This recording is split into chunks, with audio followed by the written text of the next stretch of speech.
मंत्र पाठ। ओम सहनाववतु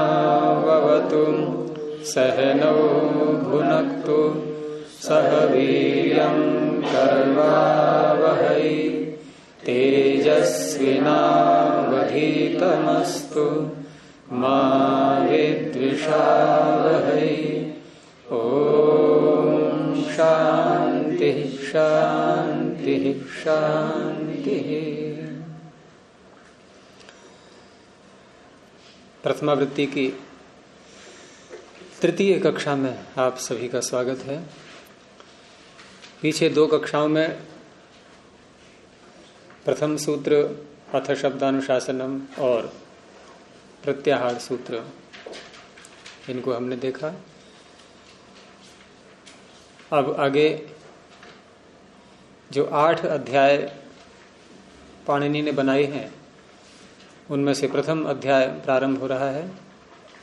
प्रत्येक अध्याय में 4-4 पाद हैं, उसमें से प्रथम पाद। तो प्रथम पाद का प्रथम सूत्र बोलेंगे वृद्धि ही आदैच। सूत्र जिस प्रकार के पाणिनि मुनि ने बनाए हैं उसके अनुसार उनकी रचना के नाम जो किए गए हैं उसमें कुछ सूत्र ऐसे हैं जो संज्ञा नाम से होते हैं। संज्ञा और परिभाषा, विधि सूत्र और नियम सूत्र, अतिदेश सूत्र और अधिकार सूत्र, उसमें अनुवृत्ति भी साथ में ले लेते हैं। तो संज्ञा, इसका एक श्लोक भी है, संज्ञा च परिभाषा च विधिर नियम एव च अतिदेशोधिकारश्च षड्विधम सूत्र लक्षणम। 6 प्रकार के सूत्र। अब उन 6 प्रकार के सूत्रों में कोई कोई सूत्र एक से अधिक प्रकार का भी होता है, एक से अधिक, अर्थात इन 6 में से एक ही प्रकार का हो ये आवश्यक नहीं है। एक प्रकार का भी हो सकता है, जैसे वृद्धिरादैच है ये एक ही प्रकार का है। कौन सा? संज्ञा सूत्र। संज्ञा सूत्र नाम रखता है केवल, और कोई भी कार्य नहीं है इसका, केवल नाम रखेगा। उसमें नाम क्या बनेगा उसका उच्चारण होगा उसमें, और जिसका नाम रखा जाएगा उसको बताया जाएगा। तो नाम को कहते हैं संज्ञा, और जिसका नाम रखा जाता है उसे क्या कहेंगे? संज्ञी। जिया पे ई की मात्रा, थोड़ा बोलने में स्पष्ट नहीं होता है ये। संज्ञी, जिया पे ई की मात्रा। कुछ सूत्र ऐसे होते हैं जो संज्ञा भी हैं और अधिकार भी हैं, जैसे प्रत्यय सूत्र है नहीं, तीसरे अध्याय का प्रथम सूत्र। तो क्या है ये?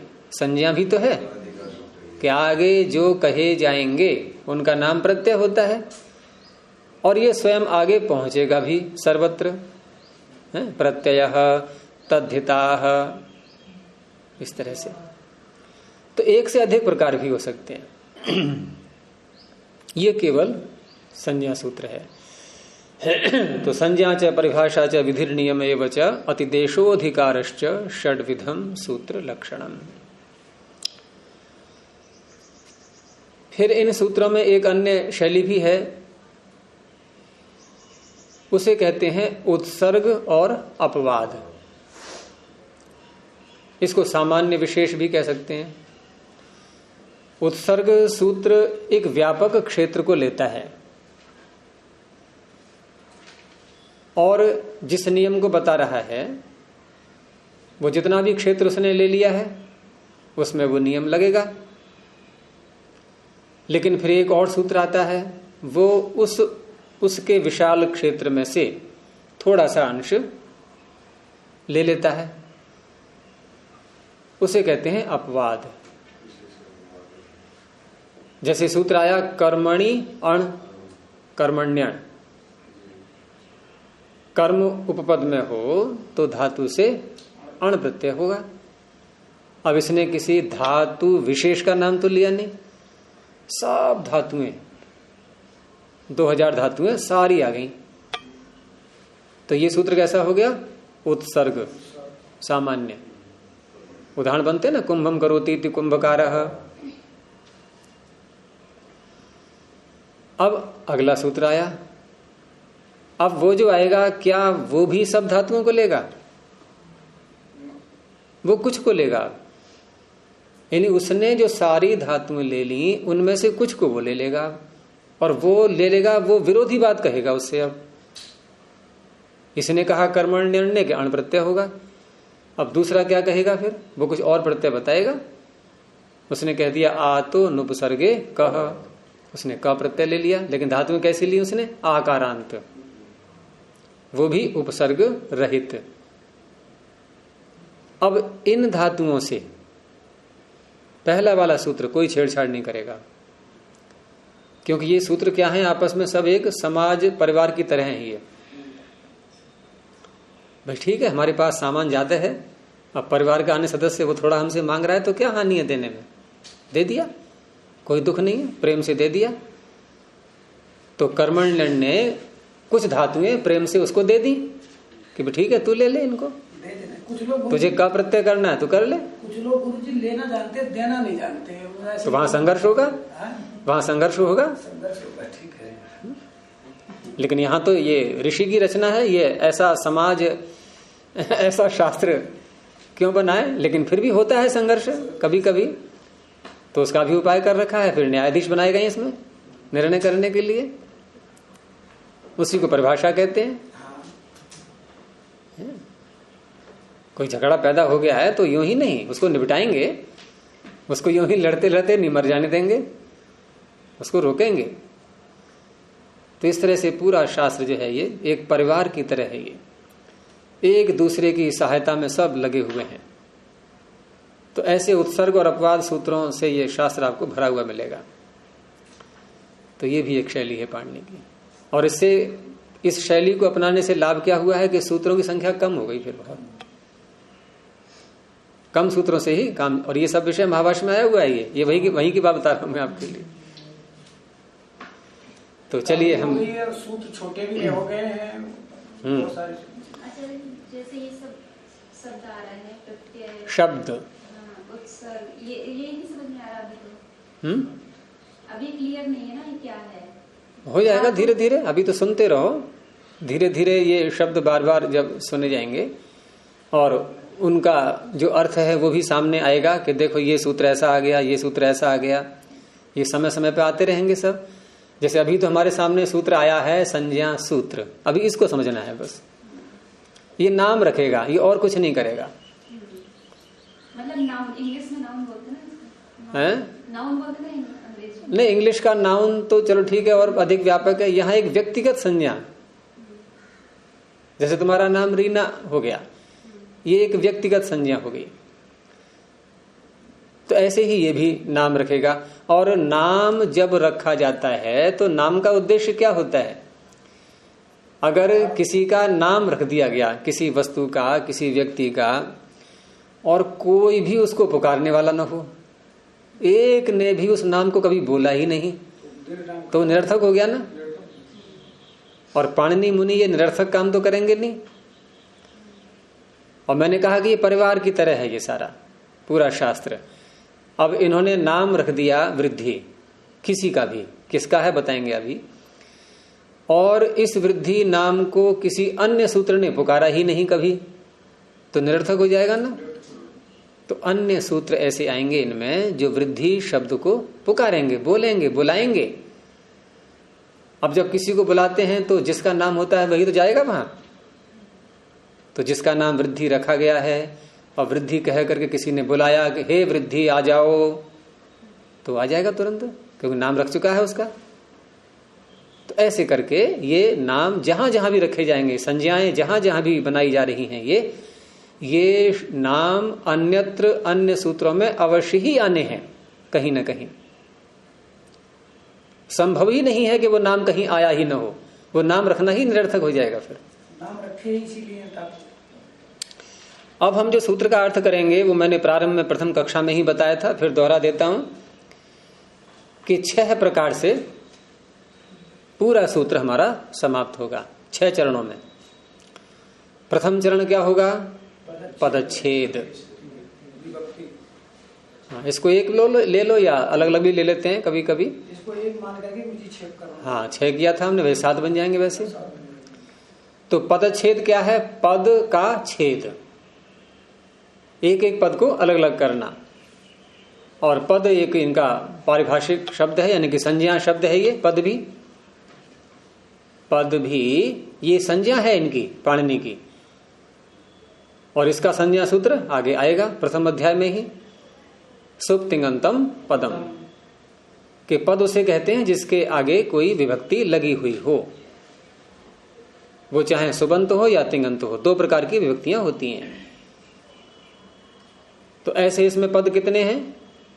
2, वृद्धि ही और आदैच। अब ये जो हमने 2 पद अलग किए, तो ये दोनों पद ऐसे हैं कि दोनों के अंत में विभक्ति आई हुई है। अब जब विभक्ति आती है तो उसका कोई वचन भी होता है। कितने वचन हो सकते हैं? 3, एक वचन, द्विवचन और बहुवचन। तो इस तरह से विभक्ति और वचन। अब विभक्ति यहां कितनी है? अगर हम सुबंत ले रहे हैं तो 7 विभक्तियां आती हैं, है ना। और तिङन्त लेते हैं तो वहां पुरुष कह के बोलते हैं उसको, प्रथम पुरुष, मध्यम पुरुष, उत्तम पुरुष, ऐसे करके। यहां सुबंत ही मिलेंगे। तो यहां सुबंत पहला शब्द है वृद्धि ही। अब ये 7 विभक्तियों में से किसी न किसी एक में आएगा, तो यह है प्रथमा विभक्ति। और वचन कौन सा है? एक वचन। तो संस्कृत में बोला यदि कैसे बोलेंगे? वृद्धि ही प्रथमैक वचनांतम, आदैच प्रथमैक वचनांतम। और इसका संकेत कैसे लिखते हैं कि वृद्धि के आगे प्रथम विभक्ति का अंक लिखेंगे, दूसरा वचन का अंक लिखेंगे। तो वृद्धि के आगे पहले क्या लिखेंगे? एक। ये एक अर्थात प्रथमा विभक्ति का सूचक है। और आदैच नहीं, वृद्धि के आगे एक हो गया, उसके आगे जो फिर एक अंक और लिखेंगे। आगे जो है ऑब्लिक का रेखा लगा करके या बिंदु लगा करके या सीधी रेखा, जैसे विराम होता है उसको बड़े आकार में थोड़ा कर दिया और लंबा खींच दिया, उसके आगे फिर एक लिखेंगे, वो होगा एक वचन का सूचक। जैसे हम लिखें इसको,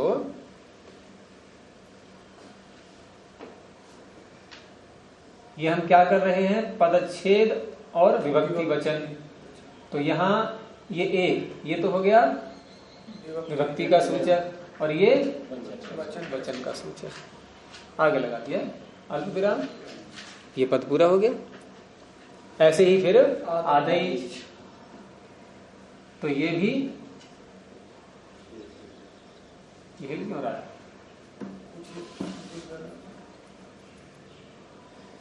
तो यहां भी एक और एक, ये हो गया। ये प्रथम चरण हमारा पूरा हुआ। इससे क्या लाभ होता है? इससे हमें अर्थ करने में अब सरलता हो जाएगी, क्योंकि विभक्ति वचन का पता लगते ही शब्द का अर्थ स्पष्ट होने लगता है। अब दूसरा कार्य होता है यहां पर समास का। और समास सब में हो ये आवश्यक नहीं है। समास वहां होगा जहां एक पद से अधिक पद आपस में मिलते हैं। तो यहां वृद्धि शब्द में लग रहा है ऐसा कि एक पद से अधिक पद हैं, यहां एक ही है, इसमें कोई समास नहीं है। इसमें है 2 पद। तो 2 पद कौन कौन से हैं इसमें? हैं?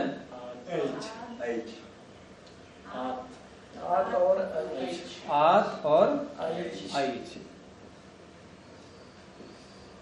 ये त को द हो गया है स्वर आगे आने से। ये आ गया समझ में? अब ये दोनों को मिलाकर के एक बनाया गया है, इसे कहते हैं समास, है ना। और ये हो गया उसका विग्रह, अलग अलग कर दिया हमने, तोड़ दिया समास को।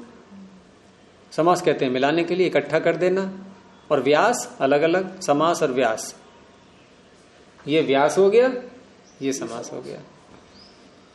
अब जब समास करते हैं तो समास 4 प्रकार के होते हैं, उनमें से कोई एक है ये, अभी ज्यादा विस्तार में नहीं जाएंगे उसमें। तो ये समास है समाहार द्वंद्व। द्वंद्व समास मुख्य नाम है इसका, समाहार इसका विशेषण, क्योंकि द्वंद्व के 2 भेद बन जाते हैं। द्वंद्व का अर्थ क्या होता है? दो दो, जैसे रात दिन। द्वि द्वि, दो को क्या बोलते हैं संस्कृत में? द्वि। द्वि शब्द है ना, एक, द्वि, त्रि, चतुर, पंचन, सप्तन, ऐसे होते हैं शब्द ये। तो द्वि द्वि, दो दो करके मिलाते हैं। अब 2 2 में 3 भी हो सकते हैं, 3 होंगे वहां भी 2 2 बन जाएंगे? नहीं, 3 में हम 2 2 के भाग कर सकते हैं? नहीं। पहले को दूसरे के साथ जोड़ो, ये 2 निकल गया एक, अब दूसरे को तीसरे के साथ जोड़ो,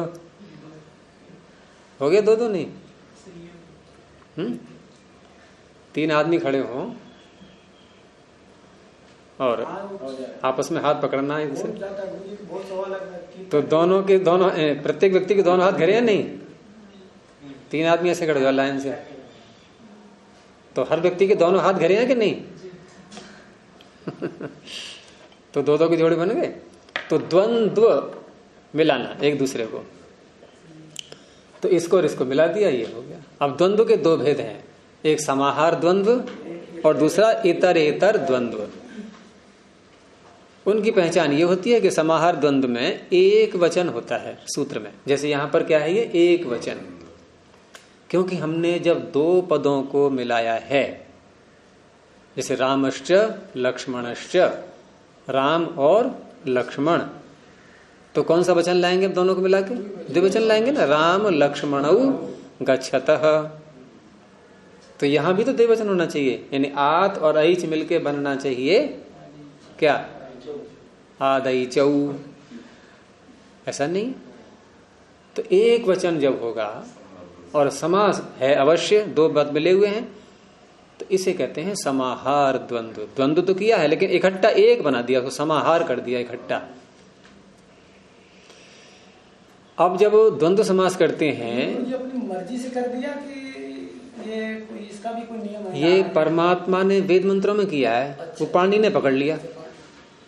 जैसे बच्चा अनुकरण कर लेता है माता पिता का, है? किसी बच्चे ने कोई कार्य किया कि तूने कैसे किया? कि मेरी माँ ने किया था, मैं देख लिया था करते हुए उसको।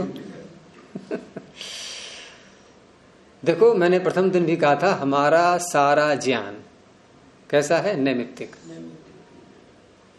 तो पाणिनि भी तो उसी में आ गए। ये अपवाद बनेंगे क्या कि नहीं, इन्हें कहा तो स्वाभाविक था, हमारा नैमित्तिक है, सांकेतिक। वो एक अलग संदर्भ में है सांकेतिक शब्द, वहां यह है कि शब्द और अर्थ का संबंध आपस में क्या है। यहां बात हो रही है हमारे अंदर जो ज्ञान उत्पन्न होता है, ये हमारा स्वाभाविक है या कहीं से मिला है, ये विषय है। तो सारा ज्ञान सारा आ गया इसमें। ऐसा नहीं कि 10% तो हमारा स्वाभाविक था, 90% मिला है, ऐसा नहीं। पूरा ज्ञान, पूरा 100%। तो फिर स्वाभाविक क्या है? अब विषय बदल गया, देखो जरा देर में। स्वाभाविक क्या है फिर? ज्ञान ग्रहण करने की सामर्थ्य। ये बात याद कर लेना बिल्कुल। जानने की सामर्थ्य हमारी अपनी, जैसे नेत्रों में देखने की सामर्थ्य है, तो क्या क्या देख सकते हैं? सब कुछ। वो विषय अलग रहेगा।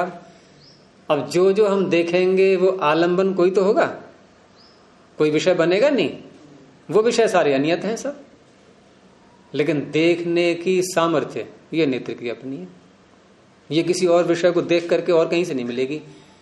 कभी भरो इसमें, अब थोड़ा नेत्र तो बना दिया परमात्मा ने, अब देखने की सामर्थ्य कहीं बाहर से भरनी पड़ेगी उसमें, ऐसा नहीं। तो जीवात्मा के जानने की सामर्थ्य स्वाभाविक, और जो ज्ञान उत्पन्न होगा उस जानने की सामर्थ्य का प्रयोग करके वो नैमित्तिक होगा। तो पाणिनि का भी नैमित्तिक है। और सारा ज्ञान वेदों से आता है। वेदों से आने का तात्पर्य ईश्वर से आता है। जैसे सारा प्रकाश कहां से आता है? अग्नि से आता है। नहीं, प्रकाश का मूल स्रोत अग्नि, या और भी कुछ है? सूर्य जल है क्या? या सूर्य वायु है? सूर्य अग्नि ही है। आग जैसे जल रहा है। हैं? अग्नि अलग कहते हैं, सूर्य अलग कहते हैं। वेदों में सब जगह अग्नि के लिए अलग है, सूर्य के लिए अग्नि नहीं है। सूर्य अग्नि का स्रोत है पूरा, और बाकी अग्नियां ये सूर्य का ही एक नकल करती हुई दिख रही हैं सब। ये मुख्य अग्नि अलग आया, सूर्य अलग आया। जैसे मुख्य स्रोत ज्ञान का परमात्मा। अब अन्य किसी महापुरुष से हम सुन रहे हैं बातें, हैं किसी शास्त्र में पढ़ रहे हैं, तो ये सब उस परमात्मा की ही नकलें हैं सारी। उससे ज्ञान प्राप्त कर करके सब बोल पा रहे हैं। अग्नि के लोग ऊपर की ओर जाती है, अपने केंद्र की ओर जा रही है। और हम भी भगवान को क्या बोलते हैं? ऊपर वाला देख रहा है। बना दिया नहीं ऊपर। यहाँ ऊपर का अर्थ क्या है? हमसे अधिक ऊपर है, उत्कृष्ट है। ये कोई स्थान की दृष्टि से नहीं है कि हमसे ऊपर है, पता नहीं कितने किलोमीटर है, उसका हिसाब लगाते रहो। फिर अब कैसे जाएं वहां तक? इस गोल गोल पृथ्वी में नीचे वालों को भी सूरज ऊपर ही दिखता है। हाँ, ऊपर ही दिखता है। या यूं कहो कि सबका सिर पृथ्वी पर ऊपर ही होता है। लेकिन हम देखें तो नीचे वाले कैसे खड़े हैं कि पैर नीचे उनके, नहीं सिर नीचे और पैर ऊपर। इधर को हमें ऐसे दिखाई देंगे। चलिए, तो इस तरह से यहां पर जब दो पद मिलाए हैं तो द्विवचन न होकर के एक ही वचन है, इसलिए इसका नाम है समाहार। और जब द्वंद्व समास करते हैं तो उसमें एक शैली है उसकी कि प्रत्येक शब्द के आगे च लगा करके लिखते हैं। जैसे आर च और ऐच च, ऐसे करके। च माने और, यानी कि आत ये अलग सत्ता है इसकी, और ऐच इसकी अलग सत्ता है। तो ये और ये दो मिला करके एक शब्द बन गया। हाँ, प्रत्येक शब्द के साथ में जोड़ेंगे चा को, उसका बराबर महत्व दिखाने के लिए। यानी जितना महत्व इसका है उतना ही इसका भी है। ऐसा नहीं कि इसके साथ उस चा जोड़ दिया और ये रह गया बेचारा। दोनों के साथ बराबर महत्व है। तो आत च ऐच। अब इसको और थोड़ा व्याकरण के नियम के अनुसार देखेंगे तो जब ता के आगे चा आता है इसको भी चा बोल देते हैं। तो इस तरह से मिलाएंगे इसको आच, ये ऐसे करके लिखेंगे, ठीक है। और यहाँ भी, यहाँ तो चा है ही पहले से ही, तो ये हो गया ऐच। अब क्या करते हैं समास करने के बाद? इति, यानी समास तो पूरा हो गया। अब इति करके हम उस शब्द को बोलेंगे जो शब्द प्रथमा के एक वचन में बनता है या बहुवचन में, मतलब प्रथमा व्यक्ति में बनता है। जो ये मैंने बात इसलिए बोली कि आगे के सूत्रों में वहां यदि हम इस नियम को नहीं समझा तो भ्रांति होगी।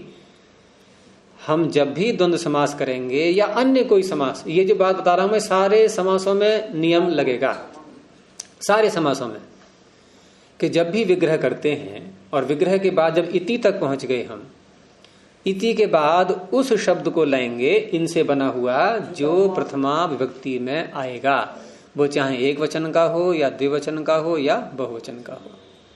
बाद में विभक्ति फिर जोड़ेंगे। हाँ, बाद में फिर हम उस व्यक्ति को लाएंगे जो सूत्र में आ रही है, और उससे पहले हम तत् शब्द का प्रयोग करेंगे। तत् शब्द का साथ में उसी व्यक्ति का, जिस व्यक्ति का सूत्र में आ रहा है पद, उसी व्यक्ति को तत् शब्द में ला करके फिर सूत्र के पद को बोलेंगे। ये शैली चलेगी सर्वत्र। अब यहां क्या बोलेंगे हम? प्रथमा के क्वेश्चन में क्या बनेगा? यही बनेगा जो यहां पर है। तो इति आता ही बस, अब आगे नहीं बोलना है। फिर ये हो गया इति आदैच। अब ये तो समास की प्रक्रिया पूरी हो गई, ठीक है। अब समास की प्रक्रिया पूरी होने के बाद अब हम समास का नाम भी बताते हैं कि ये कौन सा समास हुआ है। यहां कॉमा लगा सकते हैं ऐसे करके, और फिर अब लिख देंगे समाहार, द्वंद्व समासः। एक सूत्र ढंग समझ लोगे, सारे ऐसे चलेंगे सब, ये कहीं कोई कठिनाई नहीं आने वाली है।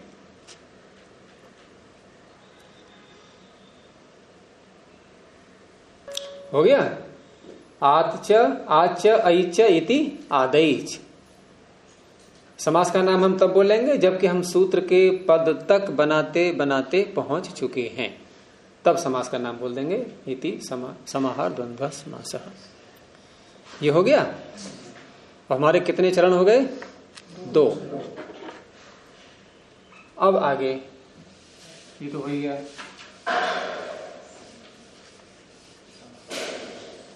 अब तीसरा चरण होता है अनुवृत्ति या अधिकार, जो भी पिछले सूत्रों से आ रहे हैं। तो ये क्या हर सूत्र में लगेंगे? देखो, हर सूत्र में इन चरणों में से कितने चरण होते हैं ये भी ध्यान देना है। जैसे प्रथम जो पदच्छेद वाला है, ये हर सूत्र में, पदच्छेद व्यक्ति वाला, ये प्रत्येक सूत्र में आएगा। समास आवश्यक नहीं है प्रत्येक सूत्र में हो, अनुवृत्ति आवश्यक नहीं है प्रत्येक सूत्र में हो, अर्थ प्रत्येक सूत्र में होगा उदाहरण प्रत्येक सूत्र में होगा, सिद्धि। तो 4 चीजें, पदच्छेद विभक्ति, अर्थ, उदाहरण, सिद्धि, ये सब में आएंगे। बाकी समास और अनुवृत्ति ये अनिवार्य नहीं है। यहां समास आ गया है, अब यहां अनुवृत्ति नहीं है। क्योंकि ऐसे भी कोई सूत्र होंगे जो केवल अर्थ मात्र से समझ में आ जाते हैं, उदाहरण की आवश्यकता ढूंढ के लाना, फिर देखेंगे। सूत्र में उदाहरण जरूर रखते हैं, उदाहरण जरूर रखेंगे। हाँ। उदाहरण के बिना सूत्र का अर्थ क्या स्पष्ट ही नहीं होगा। एक उदाहरण जरूर देंगे। सिद्धि, जैसे बच्चे धोखा जो उदाहरण दिया है वो बना कैसे, उसे सिद्धि बोलते हैं। जैसे हमने कहा गच्छति, अब गच्छति कैसे बना? तो गम धातु, लट लकार, ऐसा प्रत्यय, ये सब कार्य पूरा अलग अलग क्रम से चलते हुए बनाएंगे पूरा शब्द, ये सिद्धि कहलाती है। तो यहां अधिकार या अनुवृत्ति वाला ये चरण नहीं आएगा, क्योंकि इससे पहले कोई सूत्र है नहीं। अनुवृत्ति या अधिकार पीछे से आते हैं, यहाँ पीछे है ही नहीं, प्रारंभ है अभी। तो प्रथम अध्याय के प्रथम पाद का प्रारंभ है, पीछे कुछ भी नहीं है। तो अगला चरण क्या होगा? अब अर्थ। अब अर्थ करने की शैली मैंने प्रथम कक्षा में बताई थी कि जहां सूत्र में प्रथमांत पद होते हैं तो वहां आगे भवती और जोड़ देते हैं। भवती, स्यात्, भविष्यति, अस्तु, कई प्रकार के हैं क्रियापद, कुछ भी जोड़ सकते हैं। और सूत्र में जो पंचमी विभक्ति के पद होते हैं तो वहां उसको बोल करके परह इतना जोड़ देंगे। हिंदी में से उत्तर जिसको बोलते हैं। षष्ठी विभक्ति एक का पद यदि सूत्र में है तो स्थाने इतना जोड़ देंगे, हैं, के स्थान में। सप्तमी विभक्ति का कोई पद है सूत्र में तो उसके आगे परतः, परे रहते। प्रायः यही विभक्तियां 4 आती हैं, प्रथमा, पंचमी, सप्तमी, प्रथमा, पंचमी, षष्ठी, सप्तमी। अब यहां दोनों प्रथमा के ही हैं ये, तो यहां तो भवती जोड़ना है आगे बस।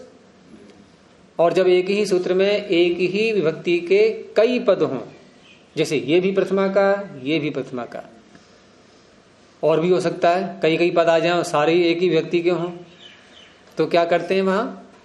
उसमें एक होता है विशेष्य, बाकी सारे विशेषण। कहीं कहीं उद्देश्य विधेय करके बोलते हैं, जैसे संज्ञा सूत्रों में हम विशेषण विशेषण नहीं कहेंगे, उद्देश्य विधेय।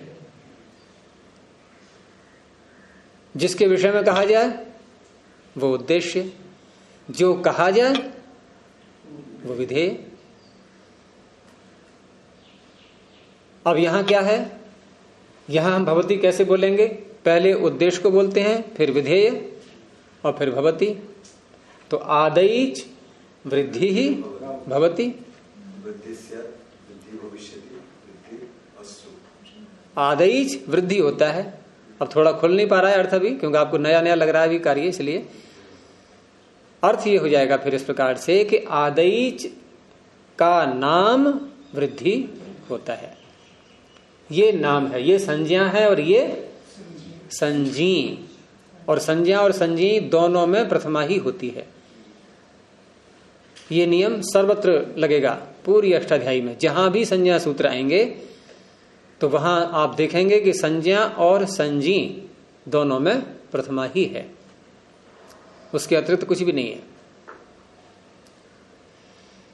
अब प्रश्न है कि आदैच क्या है ये। तो हमने समास जब किया था तो इसको दो भागों में बांटा था, है? एक था आद और दूसरा था ऐच।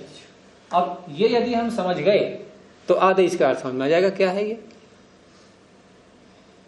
पाणिनि जब किसी स्वर को बोलते हैं, जहां न समझ में आए तुरंत पूछ लेना, मुझे अधिक विस्तार इसलिए करना पड़ रहा है कि आप लोगों के लिए नया विषय है बहुतों को बिल्कुल ही, कि पाणिनि जहां कहीं भी स्वरों को बोलते हैं और स्वरों में भी विशेष स्वर को उसी को बोलना है, उसके समान जातीय अन्यों को नहीं लेना है। क्योंकि कल मैंने बताए थे कि स्वरों में आकार 3 प्रकार का, उकार 3 प्रकार का, ऐसे गिनती की थी नहीं, री भी 3 प्रकार का, और ली ए ओ आई औ ये 2 प्रकार के। ये समान जातीय तो हो गए इनके। अब मान लो पाणिनि को 3 प्रकार के आकार में से एक ही प्रकार का लेना है, तो क्या करेंगे उपाय? उसके आगे तकार को जोड़ देते हैं। वो क्या जोड़ देते हैं? तकार को। और देखो आपके पहले ही पाद में सूत्र है, पृष्ठ पलट के देखो। अष्टाध्यायी मिल गई सबको? अष्टाध्यायी नवीन के पास में है, यहां से ले लेना जिसको भी चाहिए। तो प्रथम पाद में ही पृष्ठ पलट के देखो, तीसरे कॉलम में तप तपरस तत्कालस्य, तीसरा कॉलम मिल गया। कॉलम कैसे देखेंगे? हम जब पुस्तक खोलेंगे तो 4 कॉलम दिख रहे हैं नहीं, उसमें प्रथम द्वितीय तृतीय चतुर्थ ऐसे गिनती कर लेना। तो तपरस तत्कालस्य प्रथम पाद में तीसरा कॉलम। रेखा को नहीं मिल रहा है अभी, मुझे कहाँ पृष्ठ पलट रही है? प्रथम पाद कहाँ तक है ये? तू प्रथम पाद से आगे क्यों निकली? प्रथम पाद तक ही रहना है ना। हाँ, शब्द को पकड़ा करो, मैंने प्रथम पाद बोला है, प्रथम पाद में ही रहना है। अब उसी में तीसरा कॉलम ढूंढना है, कहाँ आ सकता है। प्रथम पाद में तीसरा कॉलम कितनी बार आएगा जरा बताना मुझे। हाँ, एक बार इसलिए है कि प्रथम जो जहां से प्रारंभ हो रहा है वो भी तीसरा दृश्य, लेकिन वो प्रथम उधर वाले में कॉलम है ही नहीं, इसलिए वहां गिनती ऐसे नहीं करेंगे। तो तपरस तत्काल से सूत्र यही बताता है कि त परह, यदि किसी के आगे त लगा दिया गया, पर माने आगे त परह, त आगे वाला, ये आ कैसा है? त आगे वाला है नहीं है। तो अब ये किसका बोध कराएगा? क्योंकि इसका परिवार है बड़ा। इसके परिवार में कितने सदस्य हैं? 3 भाई हैं इसके। भाई कह लो या बहनें कह लो, हैं? ह्रस्व दीर्घ प्लुत, 1 मात्रा 2 मात्रा 3 मात्रा। इसका परिवार देखो ये है। अब उनके सब शक्लें देख लो। एक ये शक्ल है इसकी, दूसरा है ये जो स्वयं ये है, और तीसरा है ये। आ गया समझ में? अब ये 3 परिवार हैं, परिवार के 3 सदस्य हैं। अब यदि सारे परिवार को लेना है पाणिनि को, ऐसा आएगा बहुत जगह, तो क्या करेंगे? वो इसको ले लेते हैं, केवल पहले वाले को, और ये अपने 2 साथियों को भी पकड़ लाएगा साथ में कि चलो भाई बुलावा आया है, और रोग है नहीं, भंडारा है आज तो। हाँ, ठीक है। तो ये वैसे तो मैंने अभी संक्षेप बताया है, इनका परिवार है 18 प्रकार का, 18 सदस्य हैं इसके। ये तो मैंने बहुत संक्षेप बताए हैं अभी। Joint family. हाँ लेकिन ये 3 मुख्य हैं। पहले वाले को कहाँ लिया? ये तो बड़ा आ लिया ना। देख बात मैंने परिवार की बात बोली है। इस परिवार में इतने सदस्य हैं। अब शैली पकड़ो पाणिनि की। यदि पाणिनि को पूरा परिवार लेना है तो ये बोलेंगे केवल सूत्र में, ठीक है। और इसके आगे न ता होगा ना कुछ भी नहीं होगा। और अब इनमें से किसी एक को लेना है। मान लो अगर इसी एक को लेना है, इन 2 को नहीं लेना है, तो क्या करेंगे? आगे त लगा देंगे, ठीक है। अब ये 2 हट गए। अब इसको लेना है तो इसके आगे त लगा देंगे, तो ये 2 हट गए। समझ में आ गई नहीं? और इसको लेने का कहीं प्रसंग आया नहीं अभी तक। इसको लेने की बात अभी आई नहीं है, इसलिए यहाँ त वाली बात भी नहीं है अभी। हाँ, अगले सूत्र में गुरु जी वाला छोटा वाला। हाँ वो आ जाएगा, आगे आ जाएगा। थोड़ा थोड़ा चबाते हुए खाएं। कभी कभी थाली में बहुत सारा सामान रखा मिलता है ना, तो सब पर दृष्टि जाती है कि किसको कि चलो थोड़ा इसमें से नोच लो, थोड़ा इसमें से नोच लो। तो इस तरह से यहाँ आप समझ में आ गया ये। अब ये जो आ है इसमें, इस सूत्र में आ, इसके आगे त लगाया है पाणिनि ने, तो क्या चाह रहे हैं ये? केवल इसी को लेना, ये और ये नहीं आएंगे। चलो, तो आत का अर्थ क्या हुआ? अब केवल आ। आत का अर्थ आ, बस इतना ही अर्थ है इसका, और कुछ नहीं। अब ऐच पे आ जाओ। तो प्रत्याहार सूत्र आपने सारे पढ़ लिए। अब बताओ ऐच प्रत्याहार कहां से कहां तक है? कितने वर्ण आएंगे ऐच प्रत्याहार में?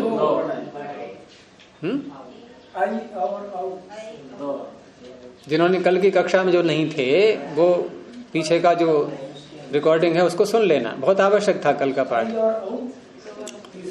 तो ये ऐ और औ, ऐच का अर्थ क्या हो गया? ऐ और औ, ठीक है। क्या यहाँ त लगाया है इन्होंने? नहीं है, तो यहाँ आ सकते हैं ऐ और औ, प्लुत भी आ सकते हैं, कोई बात नहीं। तो ये दो प्रकार की फैमिली है इनकी। ये फैमिली इनकी 2-2 की है, ये 3-3 की है। 4 फैमिलियां 3-3 की हैं, बाकी 2-2 की हैं। दीर्घ औ, ऐ और प्लुत ऐ, इसमें ह्रस्व नहीं होता है। आ ई उ री, ये ह्रस्व दीर्घ प्लुत चारों होते हैं। और लरी ह्रस्व और प्लुत, वो दीर्घ नहीं होता। और ए ऐ ओ ह्रस्व नहीं होते, दीर्घ और प्लुत, दीर्घ ही होता है, दीर्घ और प्लुत होता है बस। तो ऐच का अर्थ क्या हो गया? ऐ औ। अब हमारे सामने आदैच में क्या क्या बोले हम? अब आ और ऐ और औ, बस ये इतने का अर्थ है, और कुछ नहीं इसके अतिरिक्त इसका तात्पर्य। हो गया स्पष्ट? अब इन 3 वर्णों का नाम वृद्धि होता है। अर्थात यदि कोई सूत्र पाणिनि का इन 4000 सूत्रों में से और वृद्धि शब्द उसमें आ गया, पाणिनि अब आयु को नहीं बोलेंगे कहीं पर भी जब किसी का नाम रख दिया हमने तो नाम ही तो पुकारेंगे। अब तो पाणिनि को आवश्यकता पड़ी, मान लो कहीं पर किसी सूत्र में कार्य करना है और आ ऐ औ की आवश्यकता है, तो क्या कह के बुलाएंगे? वो वृद्धि कह के बुलाएंगे। और वृद्धि जहां भी कहेंगे वहां ये तुरंत तीनों पहुंच जाएंगे बिना किसी आज्ञा के, तुरंत एकदम। वृद्धि संधि आ की मात्रा बदलती है। हाँ, यही 3 है बस, इन 3 का नाम वृद्धि होता है। अब इसको संस्कृत में कैसे बोलेंगे? आ ऐ औ इत्येतेषां वर्णानां वृद्धि ही संज्ञा भवति। इसमें क्या रटना है? अब ये अर्थ हो गया, इन वर्णों का नाम वृद्धि होता है। यहां तक ये अर्थ इसका पूरा हुआ। अब किन सूत्रों ने वृद्धि नाम लेकर के पुकारा है, ये हम जब उदाहरणों में देखेंगे तभी तो पूरी बात समझ में आएगी। अब क्योंकि प्रैक्टिकल करने की इच्छा सबको होती है कि कहीं देखें तो कहाँ पुकारा गया है नाम और कैसे कैसे वहां कार्य हुआ है। फिर ये पहुंचे तो क्या किया इन्होंने, तीनों पहुंचे तो तीनों में से लेना होता है मान लो एक, तो छंटनी कैसे होगी फिर उनकी, कैसे मनाएंगे उनको एक एक करके, भाई तुम फिर आ जाना बाद में कभी। वो कहेगा नहीं, मुझे आपने तीनों को बुलाया है, हम तीनों रहेंगे यहीं पर। तो बड़े ढंग से समझाना पड़ता है फिर उनको वहां, क्योंकि चाहिए हमें एक। तो किस किस विधि से वहां छटनी होती है वो सब आगे उदाहरणों में आएगा। तो अब अगला चरण क्या होगा, उदाहरण।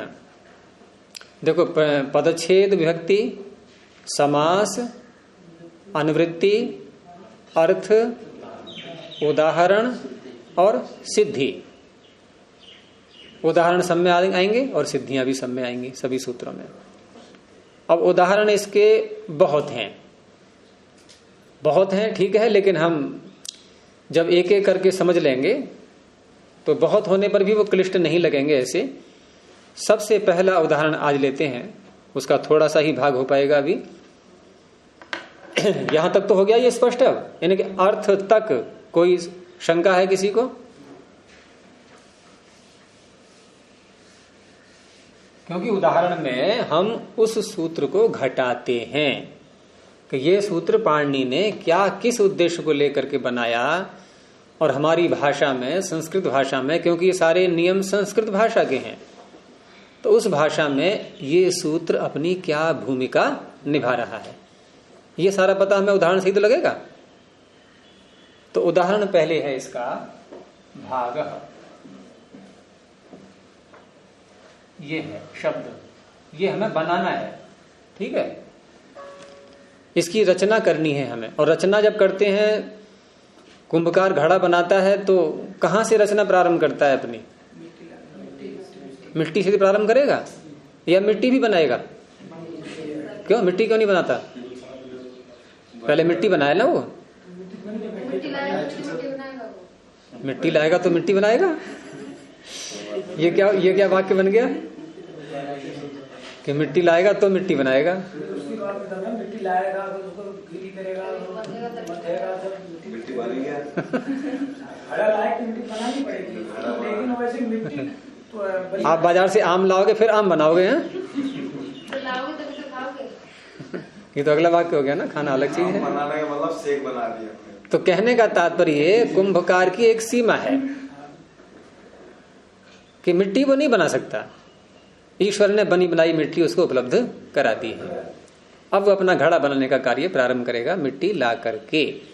हम भी जब शब्द बनाते हैं तो हमारी भी एक सीमा है, हमें जैसे कुंभकार को बनी बनाई मिट्टी पहले से चाहिए, तो हमें भी कुछ बना बनाया पहले से ऐसा चाहिए जहां से हम अपनी रचना का कार्य प्रारंभ कर पाए। किसकी रचना? शब्द की रचना।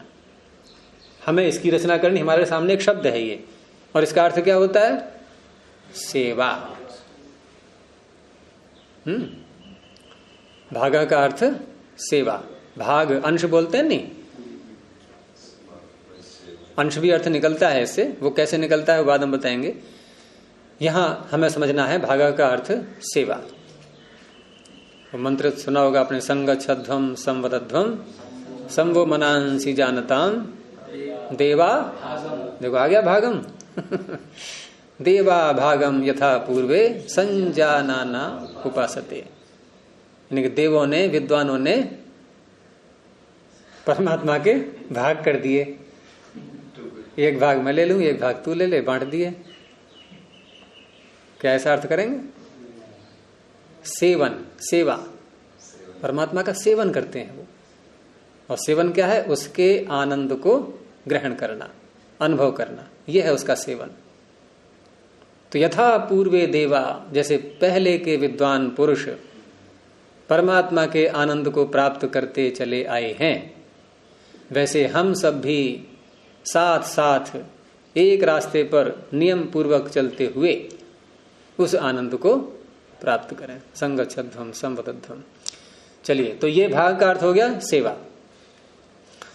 अब हम जैसे कहा कि हम जब शब्द संरचना करेंगे तो कुछ बना बनाया चाहिए तो पहले से, तो जो बना बनाया पहले से होता है उसे कहते हैं धातु। क्योंकि धातुओं का निर्माण हम नहीं करते, धातुएं नित्य कहलाती हैं। जैसे परमात्मा ने भी जब ये संसार बनाया तो उसको भी बना बनाया पहले से कुछ मिला था या नहीं? क्या था उसके पास पहले से बना बनाया, जिसको बनाना नहीं पड़ा था? उसे क्या कहते हैं? प्रकृति। सत्व, रजस, तमस नाम के 3 प्रकार के कण, 3 प्रकार के हैं ये कण। तीनों को मिलाकर के उनका नाम प्रकृति ही है, सम्मिलित नाम, एक सामूहिक नाम। लेकिन उसके भाग करें तो 3 प्रकार के कण हैं वो। तो ये पहले से थे या नहीं थे? होंगे। प्रमाण है मंत्र, नासदीय सूक्त में मंत्र आता है, आनीद अवातम स्वधया तदेकम तस्मात् धान्य न परह किंचनासा। यानी प्रलय काल का वर्णन हो रहा है। उस काल में परमात्मा स्वधा के साथ था। स्वधा किसे कहते हैं? स्वस्मिन दधाति इति स्वधा, जो अपने में धारण कर ले। प्रकृति सारे संसार को अपने में धारण किए हुए है, मूल अवस्था में है ना। तो स्वधा का अर्थ प्रकृति। तो प्रकृति साथ में थी उसके उस काल में। कब? किस काल में? प्रलय काल में। तो वो पहले से थी।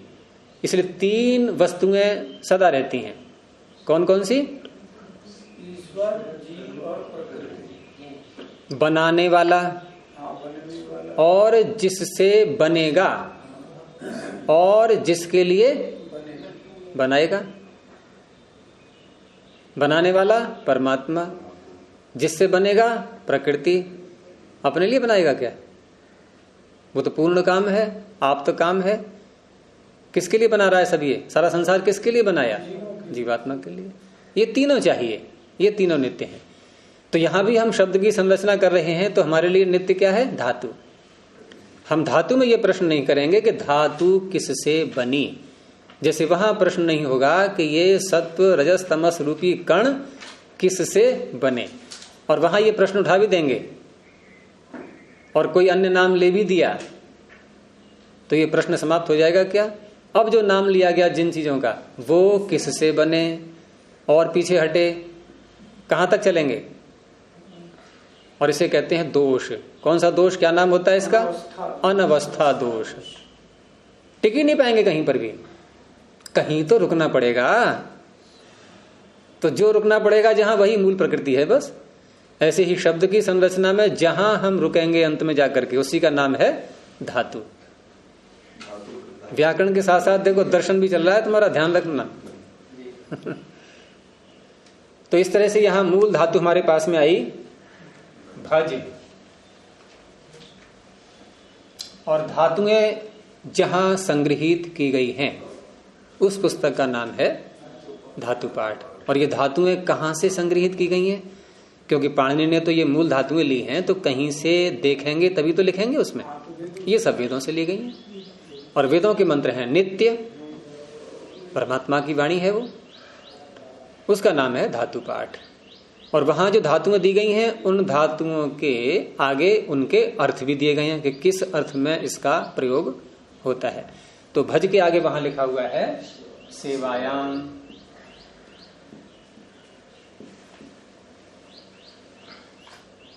यह अर्थ हो गया इसका। अर्थ में हमेशा सप्तमी विभक्ति का ही प्रयोग किया है उन्होंने। इनकी सेवा में अर्थात सेवा अर्थ में भज का प्रयोग होता है। सेवा, सेवन, सेवा करते हैं किसी की? नहीं। सेवा और सेवन दोनों का एक अर्थ है कि अलग अलग? सेवन तो ग्रहण करना है ना, भोजन का सेवन कर रहे हैं। यहाँ तो ये हो गया ग्रहण करना, यानी स्वयं ग्रहण करना। और सेवा में सेवा, सेवा तो सर्विस हो गई। दूसरे ही करते हैं, दूसरे के लाभ पहुंचा रहे हैं, यही तो हो रहा है।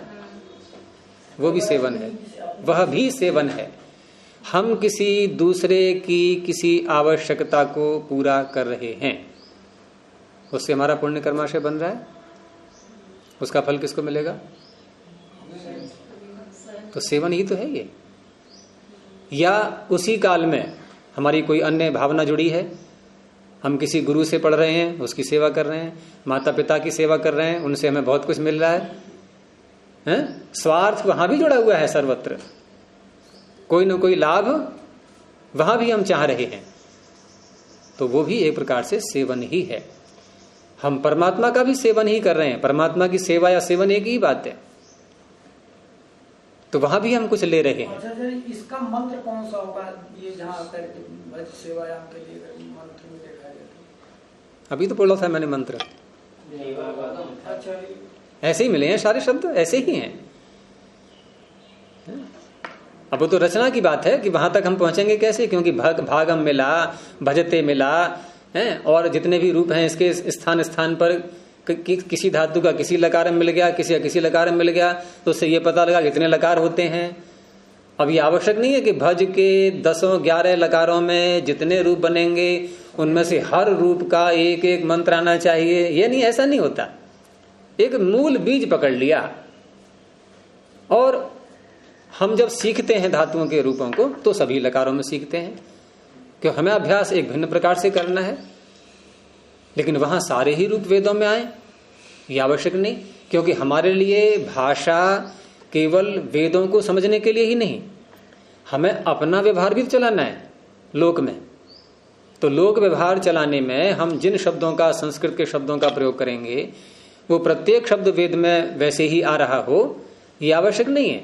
हम शब्दों को घटा बढ़ा करके अपनी सुविधा के अनुसार तरह तरह से रूप बना करके उसके प्रयोग करेंगे अर्थ की दृष्टि से। तो भाषा हमारे लिए भी चाहिए ना, और वेद को समझने के लिए भी, दोनों बातें हैं। इसलिए ये व्याकरण वैदिक भी है और लौकिक भी है। तो भज सेवायाम ये धातु आ गई, मूल धातु मिल गई हमें। अब जब मूल धातु मिल गई, हमारे पास एक प्रारंभ का साधन आ गया। अब आगे की संरचना करने के लिए हमें एक रास्ता मिल चुका है, और आगे हम बना सकते हैं इससे शब्दों के लिए। अब तो सबसे पहले जब मूल धातु हम पकड़ते हैं धातु पाठ से, और ये बताने से ही पता लगेगा। जब किसी को पता ही नहीं है कि भागा कैसे बना हो तो ये कहां से लाएगा ये, तो बताने को पाणिनि ने बता दिया, अब मैं बताने बैठ रहा हूं, आप किसी और को बताएंगे। ये परंपरा से ऐसे ही व्याकरण चला आ रहा है। अब जब धातु पाठ में से किसी को पकड़ेंगे, धातु पाठ तो नाम ठीक है उसका रखा हुआ है, लेकिन हम इसको केवल शब्द पाठ भी तो कह सकते हैं। भाई शब्द ही तो है, उसके अंदर है क्या, धातु क्यों बोला हमने? तो धातु भी एक नाम है, संज्ञा है ये, और संज्ञा है तो फिर संज्ञा करने वाला सूत्र भी चाहिए, क्योंकि पाणिनि अधूरा कार्य नहीं करते। कोई प्रश्न कर बैठेगा कि धातु आपने बोला इसको, और धातु नाम रखने वाला कोई सूत्र है नहीं, तो ऐसा नहीं हो सकता। तो सबसे पहले हम संज्ञा करने वाला सूत्र लाते हैं, धातु बोलते ही, धातु लाते ही। ये धातु नहीं, हमारे सामने शब्द है केवल अभी, ये इसका नाम रखना है हमें, तब धातु बोलेंगे। तो इसका नाम रखने वाला सूत्र प्रथम अध्याय के तृतीय पाद का पहला सूत्र निकालो। भूवादयो धातवः, भू आदि शब्दों की, शब्द बोलेंगे वहां पे, अभी ऐसे नहीं कहेंगे भू आदि धातुओं की धातु संज्ञा होती है, ये गलत हो जाएगा वाक्य। भू आदि क्रियावाचक शब्दों की धातु संज्ञा होती है। तो प्रथम कार्य हमारा होगा कि भज इसकी, ये वास्तव में शब्द है इस तरह से। अब क्योंकि लिपि में ये अनुनासिक लिखने की परंपरा नहीं आ रही है, तो धातु पाठ में ऐसे ही मिलेगी आपको ये। तो ये बताने से ही पता लगता है कि इस प्रकार से है, यानी कि ये जो अ है, मैंने कुछ देर पहले कहा था ना कि 18 प्रकार का परिवार है ये पूरा, 18 सदस्य हैं इसके अ के। 18 गिनती कैसे करेंगे, करवा दें क्या? देखो, अ और आ, ठीक है, और इसी का एक भेद है, और इसी का एक भेद है, इसे कहते हैं सानुनासिक, ये निरनुनासिक। अब इसी में एक भेद और देखो, उदात्त और अनुदात्त और स्वरित, एक ये हो गया। ऐसे ही यहां लिखेंगे अब अनुदात्त और ये भी और साथ में ये भी, ये हो गया। ये ह्रस्व है, ये भी ह्रस्व है। कितने भेद हो गए ह्रस्व के? ह्रस्व के भेद 3, 6 नहीं दिख रहे हैं ये? 3 निरनुनासिक, 3 सानुनासिक। अब 3 क्यों है कि एक उदात्त है, एक अनुदात्त है, एक स्वरित है। तो ह्रस्व के 6 भेद, दीर्घ के 6 भेद, प्लुत के 6 भेद। हो गया 18? नहीं 6 दिया।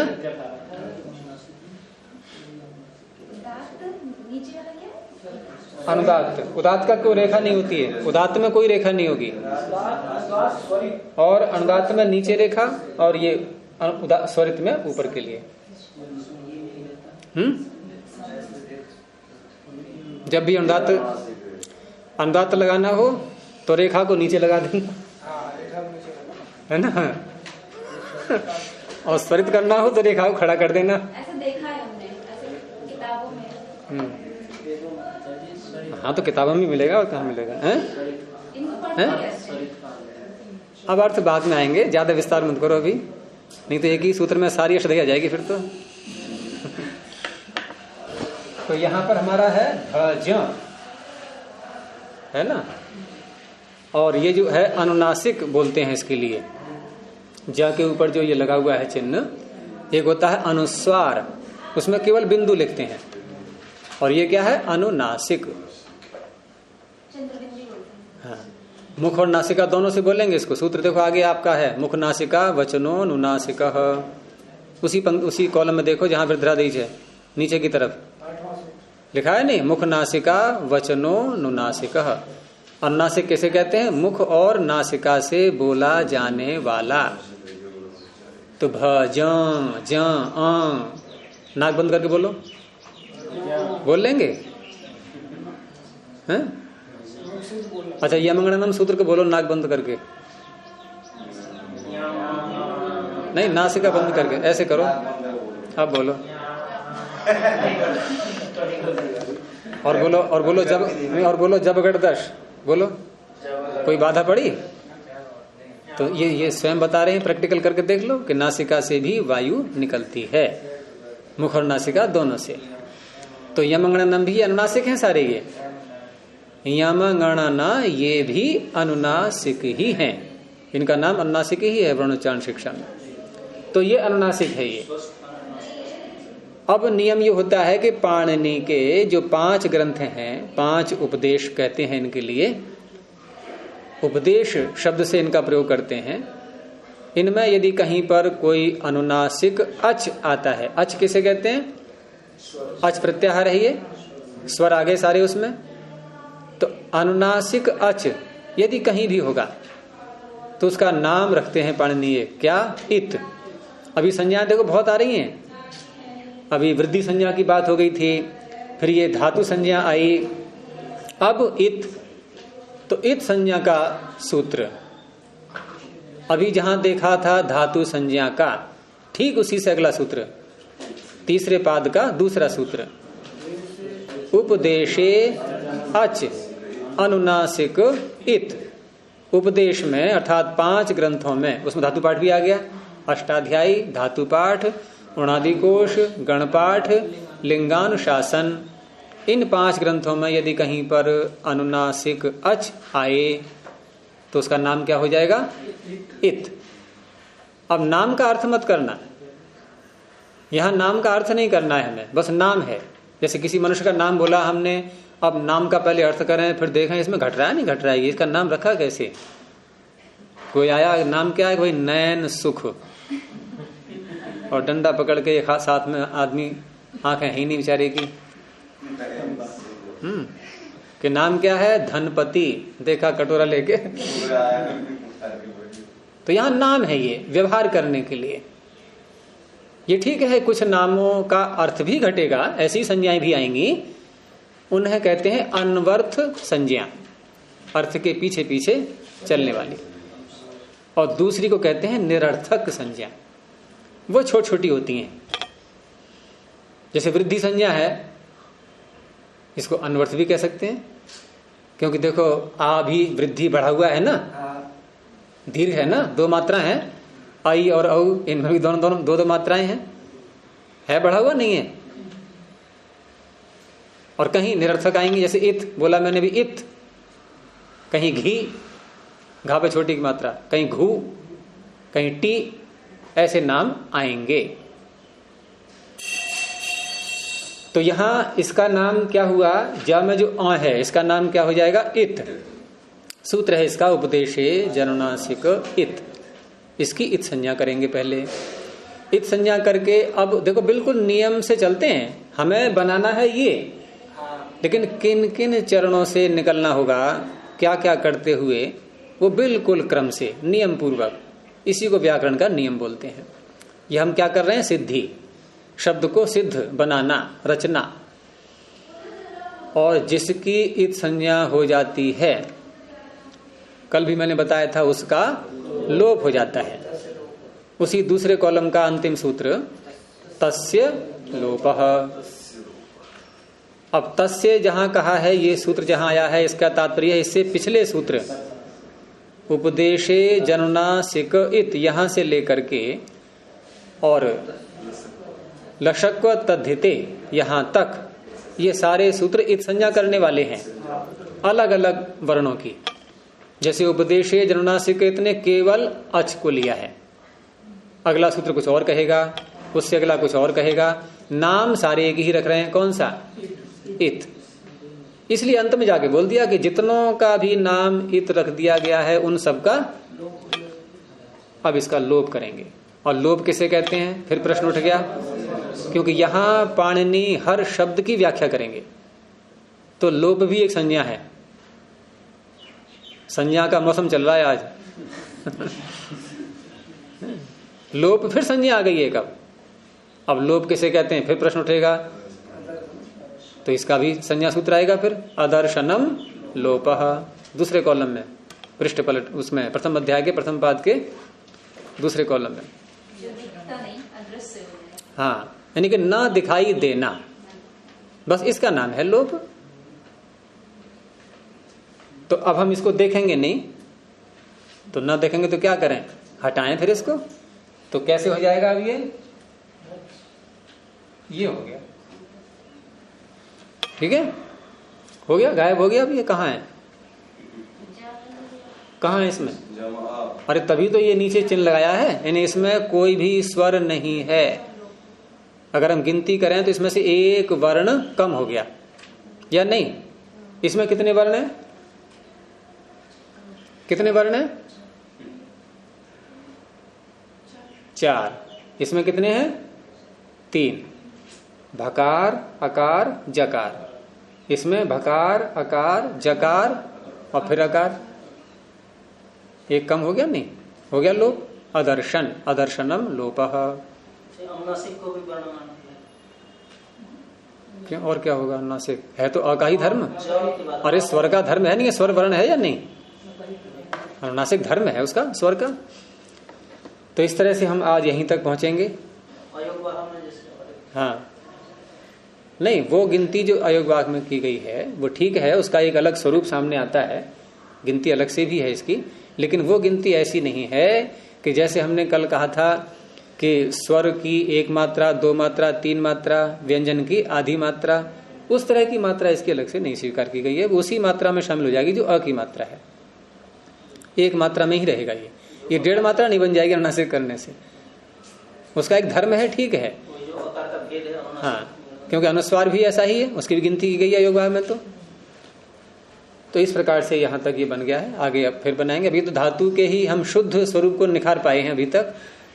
जैसे सब्जी लाते हैं बाजार से तो क्या करते हैं, पहले धोएंगे, साफ करेंगे, फिर छीलेंगे, छिलका हटाएंगे नहीं, तो अभी तो हमने छिलका हटाया है केवल, ये छिलका था, इसको हटा दिया है। अब ये शुद्ध धातु हमारे सामने आ गई है, अब इससे काम करेंगे आगे। कई सब्जियों में कोई छिलका नहीं हटाते, जब तो कुछ धातु हैं भी ऐसी। अरे भू सत्ता है, मैं भू आपको मिल तो गई शुद्ध बिल्कुल, वहाँ है ही नहीं छिलका कोई। बिल्कुल व्यवहारिक शास्त्र। हाँ बिल्कुल व्यवहार में, आप देखते रहो धीरे धीरे आप क्या बोलते हैं। चलिए प्रणव ध्वनि। ओ